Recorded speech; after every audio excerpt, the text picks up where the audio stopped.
So they finally admitted it. And it was just so lackluster. It was like, oh, okay.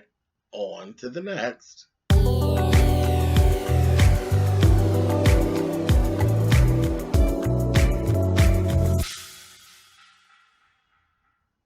Hey guys, thanks so much for clicking on the video. This is my review for Love and Hip Hop Hollywood. This is season 6, episode 12. Like I said, we finally got an admission of guilt, honey, from Fizz and old April. We'll talk about it. Anyway, and it really was like, okay, so what? Anyway, moving on. Okay, so first things first. Fizz was actually in like a confessional situation, and the producer asked him, "Did you and April have sex when you were in Vegas?" And he just put his head down. I said, "Well, at least you do got some type of something going on with you that you won't just sit and just tell it just a flat out lie." You know what I mean? So that was the whole thing. Now they went right back in where we left off last week, where Zell was in the room and had snapped pictures of them with his phone, and he was like still, punching fun at them. And I was like, okay, so I really didn't think any more was going to come of that. But then Zell, you showed in this episode, you really are a low down dirty dog. A low down dirty dog. I said, oh my gosh. But anyway, everybody left. They all got on the bus to leave. April and Fizz stayed back. That pretty much told the story. It should have told the story. Anybody who didn't get it at that point just wasn't going to get it. They just don't want to have it. But that was it. The story's been told. Boom. Moving on. So next we see Brittany B, and she meets up with Blac Chyna. And Chyna has some badass shoes on. I said, oh, Chyna. They were an animal print, and it was just a sandal that's literally strapped around. It went, around the back, and then old style. I said, come through, Miss Chyna. Them shoes was too damn bad. But they standing out there talking, and Chyna was telling her, this whole thing with you and your mother, you should be with your mother. Y'all need to get together. And she was saying, my mom wants me to go to church with her or whatever. She supposedly then got herself into the church and she wants me to go to church with her. And she said, you should do it. She said, but church is not like a therapist. Y'all need to see a therapist. Don't try to go around it. Church don't stand in for a therapist. I think y'all need to have some therapy sessions, for all the things that y'all had going on. And I was like, go ahead, Chyna. Smart, very, very smart. But again, she, with the relationship she has with Tokyo Toni, definitely she would be one to speak to what needs to go on as far as trying to fix things with your mother or something. You know what I mean?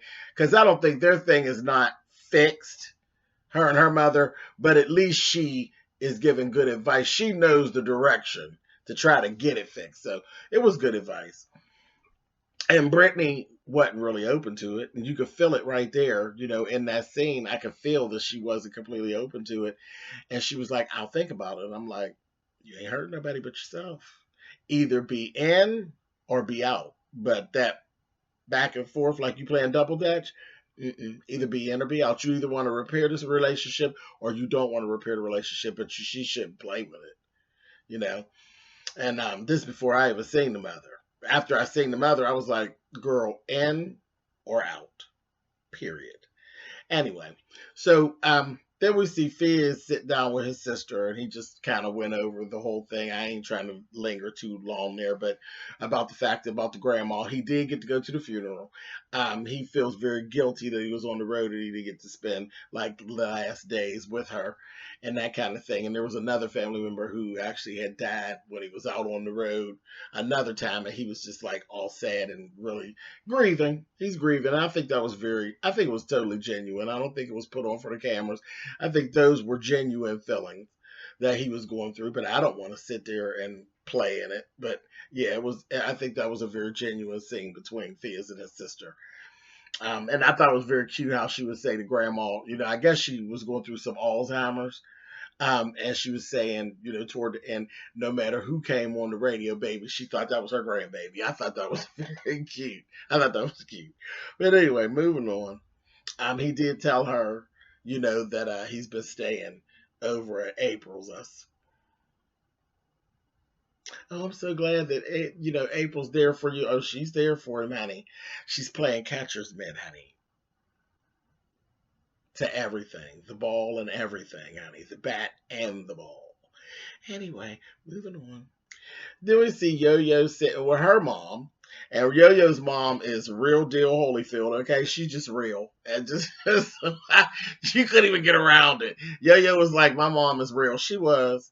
Yo-Yo was so. Her mother was like, "Oh, that's some bullshit." Listen, this is what it is. This is what I got to do. Whatever. I was like, very much like my mother, very no nonsense, very cut and straight to the point. And I was like, oh, girl, I understand. Oh, yo, I feel for you, girl. She ain't for the fluff. She's like, shit, it is what it is. But she's talking about how her daughter, the one that's pregnant, is just being disrespectful. She's been being mean. And Yo-Yo's like, I've been giving her a pass because I think maybe it has to do with her hormones or whatever. But at the end of it, the grandmother's like, girl, now you spoiled that little heifer, and that's why she act like that. She's disrespectful. She's disrespectful and she's entitled. And you did it. And ain't no need to sit up crying about it. I said, come on through, mother. Ain't no need crying on it. You do like you've been doing. Bow down to her. You created that monster. Now deal with her. I was like, wow. I was like, okay, I got a kick out of the whole thing with you. Well, I've gotten a kick out of Yo-Yo's whole presence on the show. I'm enjoying Yo-Yo being on the show. I think she definitely has a place here in Hollywood. She's like the mom of the Hollywood crew. Um, Yo-Yo's presence on here reminds me of Miss Deb when Miss Deb was in Atlanta. That's what I get from Yo-Yo. I like Yo-Yo being on the show. Anyway, so Paris, Mickey's girlfriend, Slick, that's her name, Slick, and Booby and Ray J all were together, and they were talking about this whole Fizz and the Fizz and April thing, and the friends are getting a little antsy. Like they're starting to. It's getting to a point where they feel like, okay, it's getting offensive because you all. You can lie to some of the people some of the time, but we're your friends, and it's like you're lying to us, standing in our face, and it's becoming a bit offensive. And I was like, ooh, and that was like as a collective. And Booby, that damn Booby. Booby's like, I just want Fizz to just be straight up with me and tell me what's going on with him in April, so I would know that like either she's taken or she ain't. I'm like, Booby, you know what it is. Now you just want him to come out and tell you. Stop it, Booby. Nasty. Anyway, and April fuck everybody. So when she fuck you, you knew. Stop. Anyway, so then we see Lyrica and Princess and April. April sits there and lies to them, and they're just like looking at her like, whatever, girl. We find out that Lyrica is actually staying in the hotel.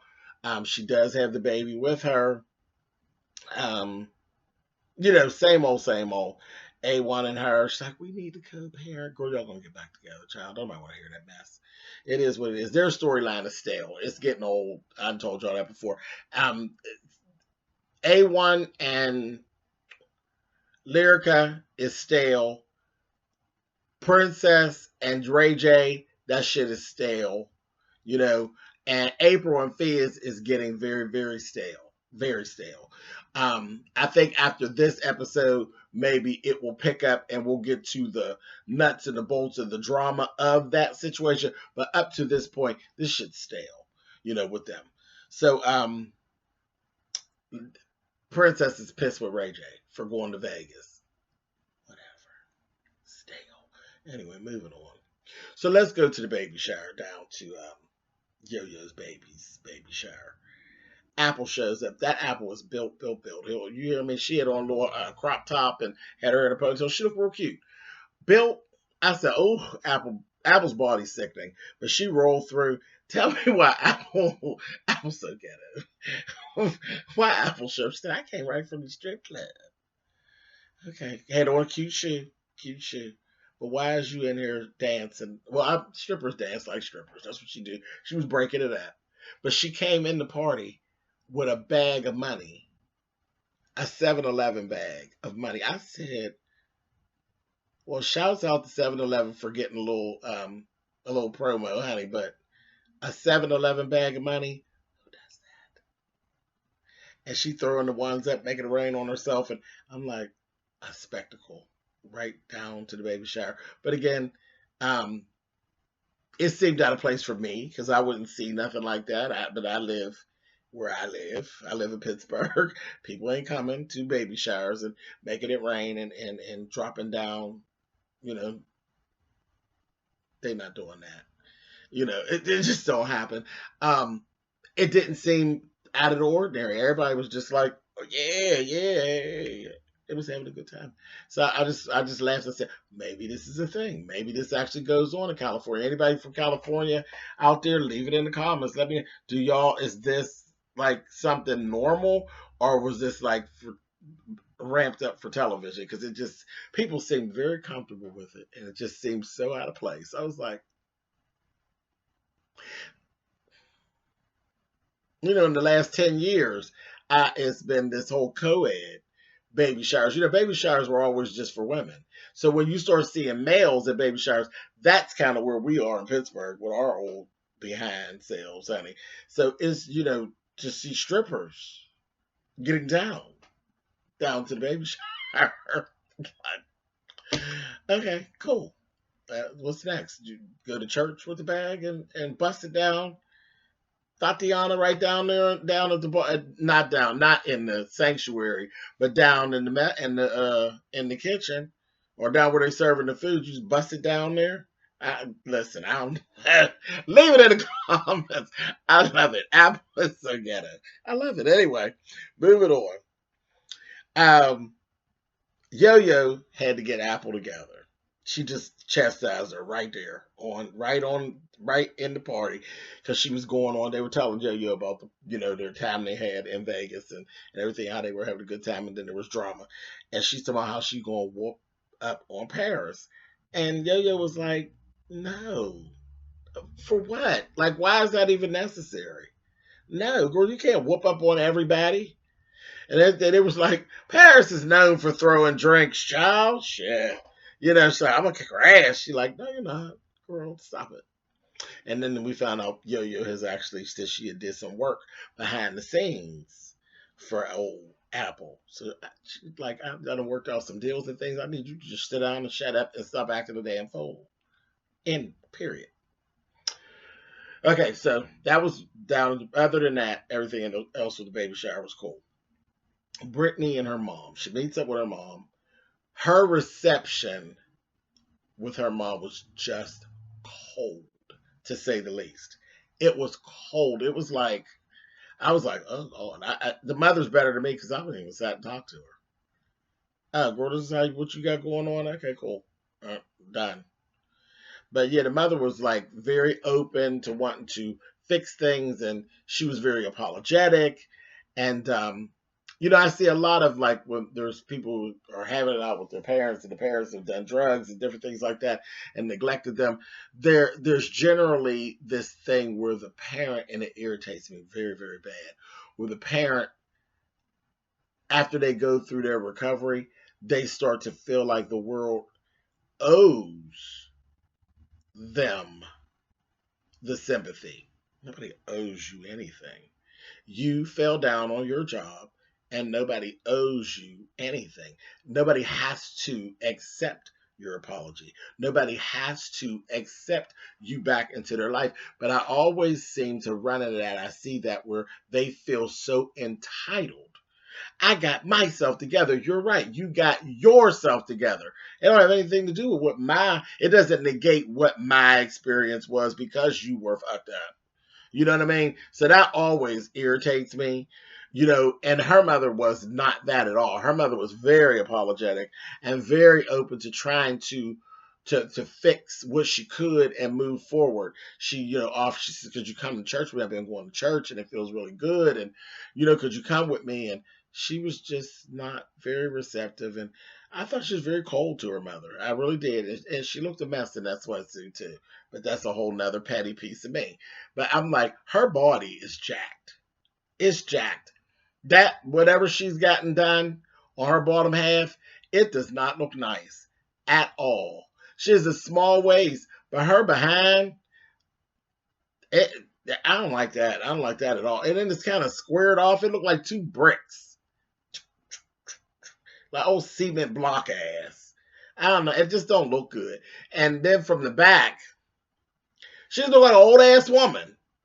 She look like some old ass woman, somebody's big ass auntie that smoked camels from from the back, smoking camels and looking like a camel. I said, and that sweatsuit, she need to stay in dresses because that sweatsuit looked terrible. I said, look at that sweatsuit wrapped around that big old square cement ass, honey. I was dying. And then you come in there being mean to your mother. Girl, get on out of here, Brittany.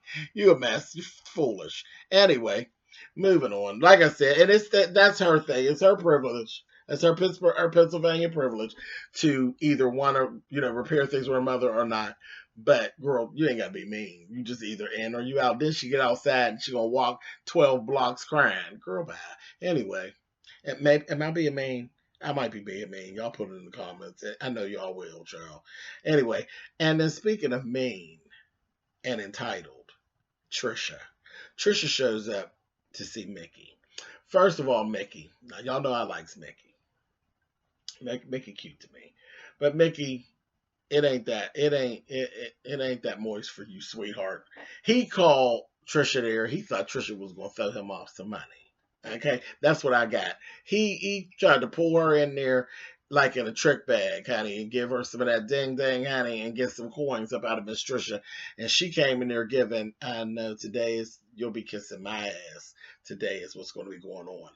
The guy Chris is who because I had it all screwed up. I thought it was Akon, but it was Chris, this Chris guy who had taken over dealing with him, then disappeared, and the bills need paid and all that. And she basically was telling him, okay, well, you need to man up and make it work. And he thought he was manning up, making it work, Trisha, bitch. He had called you.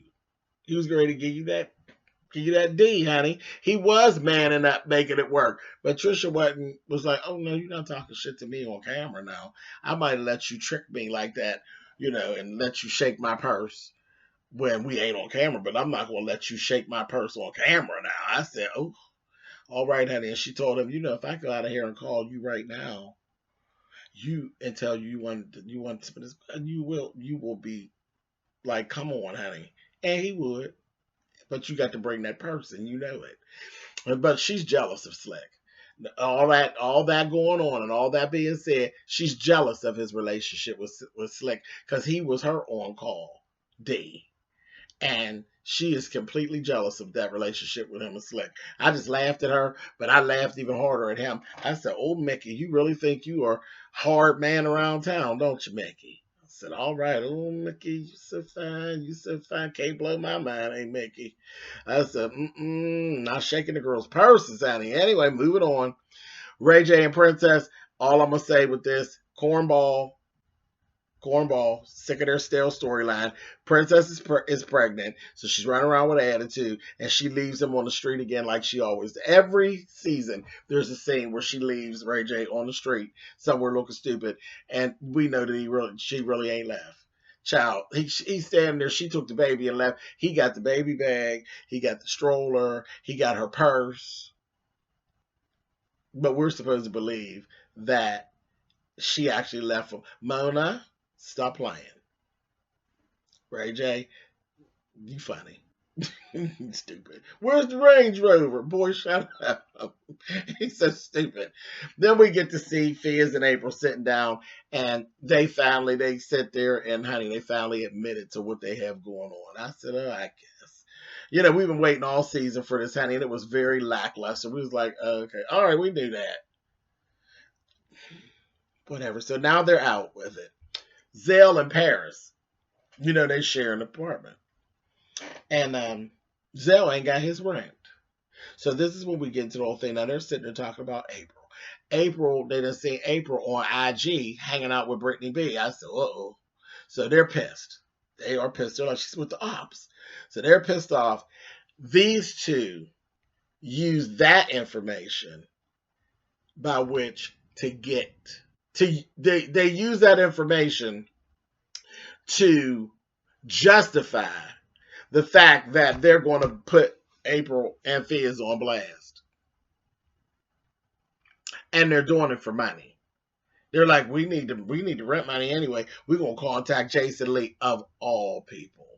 I said, so y'all think that she's being shady to y'all by hanging out with Brittany B, but y'all gonna go, so far to the extreme, calling yourself to get her back, where it really ain't about getting her back. It's really about getting clout chasing and getting what you want out of the situation. You're basically throwing her under the bus, is what you're doing. You're justifying throwing your friend under the bus, which is, people do that kind of shit. Just shady. Anyway, a mess. I said, they thought we really know how she is. No, we seeing how y'all are. Y'all are a hot mess. That's Zell. Every time I try to, open up and say, well, maybe he ain't that bad. Child, you are trash. Pure trash. Anyway, then the next thing we see, child, the door come opening up, and who is it, honey? Tierra Marie. I said, oh, here we go, honey. We get ready to go into this second half of this season, I guess. And here we go, because Tierra Marie always brings some type of ridiculous drama along with her. But the bitch look good, though. She look good. I said, you look good, TT. Now, let's see what foolishness you get ready to get into. I'm here for it. Welcome back, Tierra, girl. A mess.